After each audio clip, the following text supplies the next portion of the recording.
Segunda-feira da Semana Santa. Evangelho de Jesus Cristo, segundo João, capítulo 12, versículos de 1 a 11.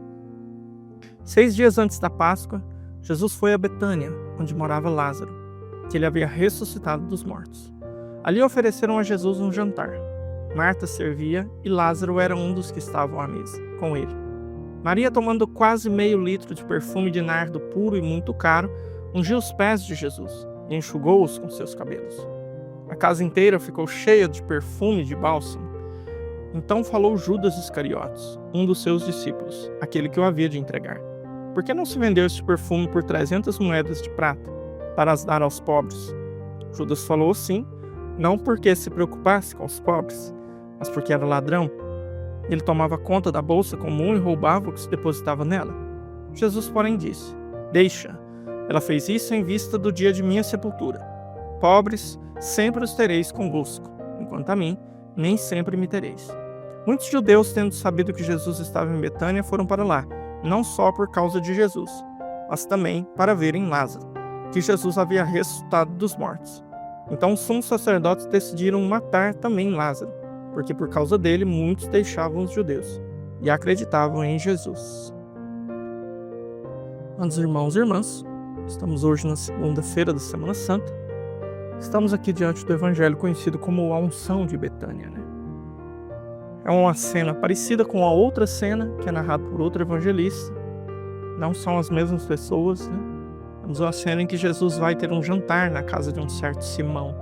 E ali entra uma prostituta e lava os pés de Jesus, não com perfume, mas com lágrimas, e enxuga os pés de Jesus com os cabelos. Então ali nós temos uma prostituta que nós nem sabemos o nome. Tem gente que tenta falar que aquela ali é a Maria Madalena e tal, mas não sabemos. Aconteceu essa cena. Então essa aqui é outra cena. Então aqui nós temos Maria, a irmã de Marta e irmã de Lázaro. Um trio de irmãos com os quais Jesus mantinha uma intimidade muito grande. E esse episódio acontece após a ressurreição de Lázaro, né? O Evangelho já traz aqui uma notícia muito triste, né? Então o menino ressuscitou no capítulo 11 e no capítulo 12 já estão organizando aqui a sua segunda morte, né? Se morrer uma vez já é ruim, morrer duas é pior ainda, mas é o destino do menino aqui. Vamos matá-lo porque muita gente está acreditando em Jesus, por causa do sinal que ele fez com Lázaro, né? Então é bom calar o testemunho, porque calando o testemunho, então cala-se o testemunhado, então para-se de se conhecer o testemunhado. Eu gostaria que a gente ponderasse sobre exatamente essa atitude dos judeus, que continua sendo a atitude do mundo.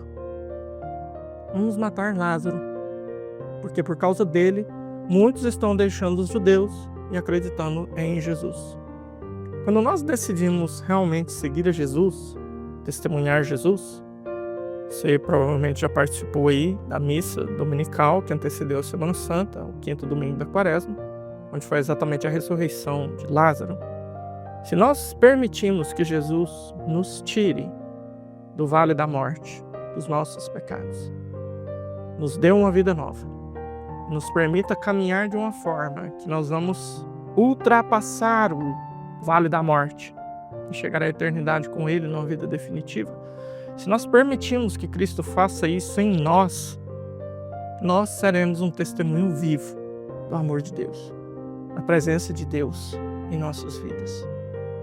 E ao fazê-lo, nós vamos encontrar muitos, não judeus, mas mundanos, que vão ficar incomodados e vão dizer, precisamos matá-lo, porque muitos estão deixando o mundo e estão acreditando em Jesus.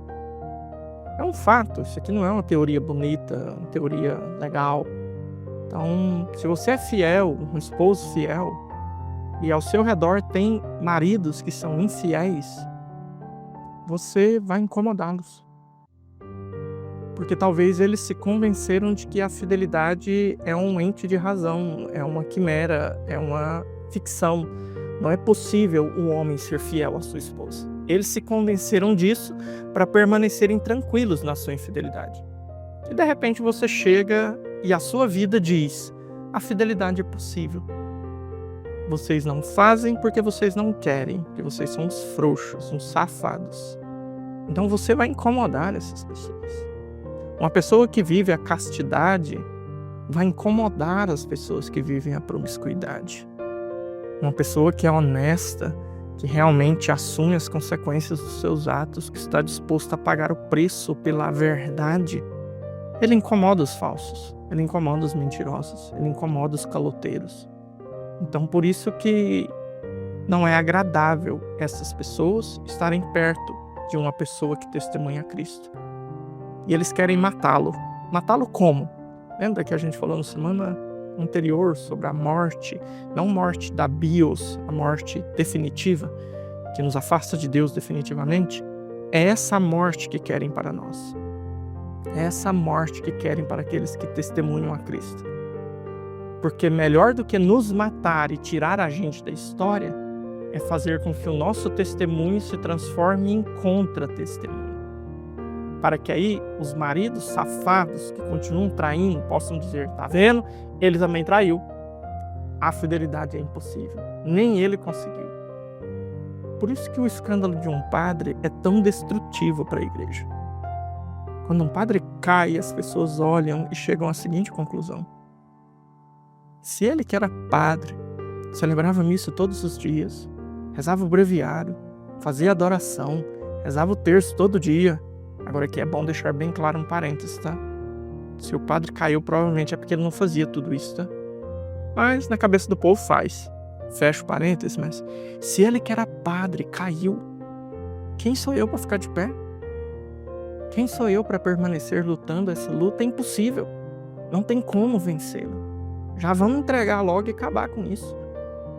Por isso o evangelho de hoje, abrindo a Semana Santa, começamos esse final de semana com o Domingo de Ramos, né? Ele vem para nos inquietar quanto a essa responsabilidade. O testemunho dos que foram ressuscitados por Cristo e vivem uma vida nova é luz que vai incomodar as trevas. Meditamos isso no 4º domingo da Quaresma, no milagre da cura do cego de nascença.